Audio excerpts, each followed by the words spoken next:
nak. Agak pelik rasa dia. Okey, sekarang kita masuk. Kita mulakan peperangan kita.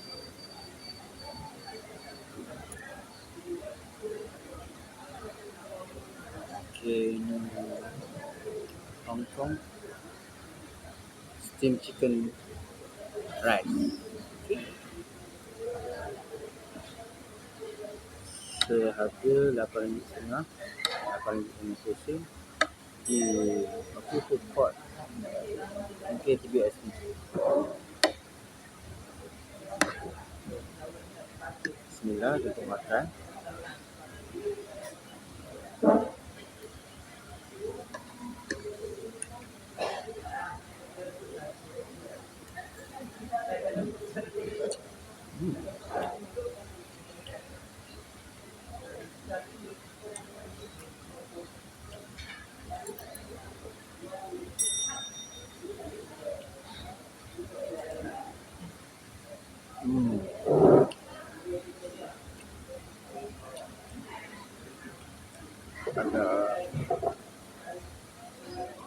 Agak gelap sikit pasal kicap dia tak ada.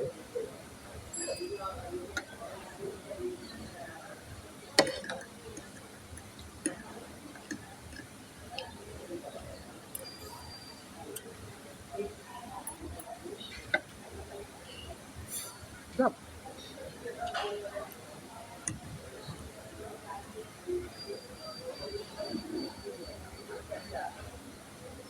Macam biasa kalau menu nasi ayam ni, chicken rice ni, mungkin nasi dan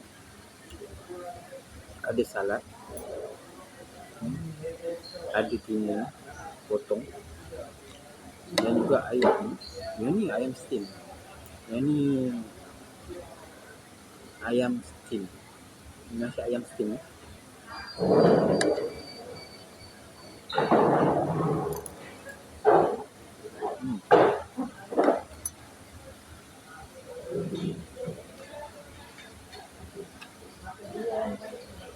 Sup dia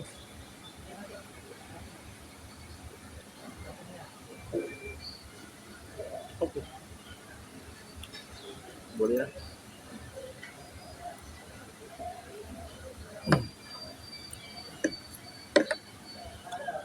Cuma nasi dia agak kurang.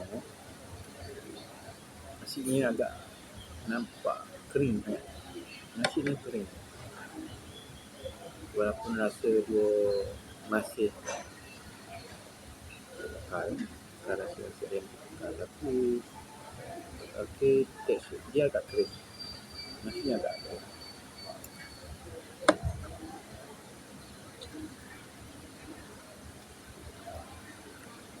Mungkin bahan mentah atau bahan mentah yang digunakan membuatkan nasi dia kelihatan yang tak lagi dia agak kering. Tapi masih lagi rasa nasi ayam tu tak berubah.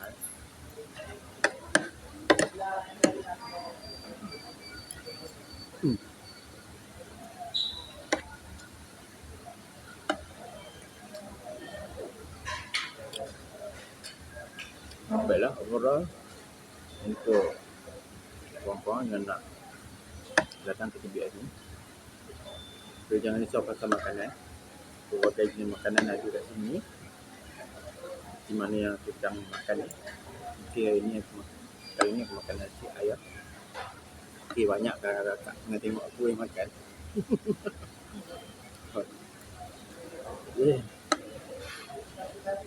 Banyak tengah tengok aku makan sekarang ni. Baiklah, cukup untuk so jangan cerita korang jangan risau untuk datang ke TBS ni. Pasti ada saja kedai yang mampu nak memenuhi selera dekat korang untuk makan tengah hari ataupun sarapan pagi korang. Apa-apa pun aku makan dulu ya. Ciao, bye-bye. Jangan lupa like, follow, share dan juga subscribe. Bantu. Siapa lagi nak bantu kita? Kita saja sama-sama kita content creator. Terima kasih. Hai, hai. Bye-bye. Ciao dulu.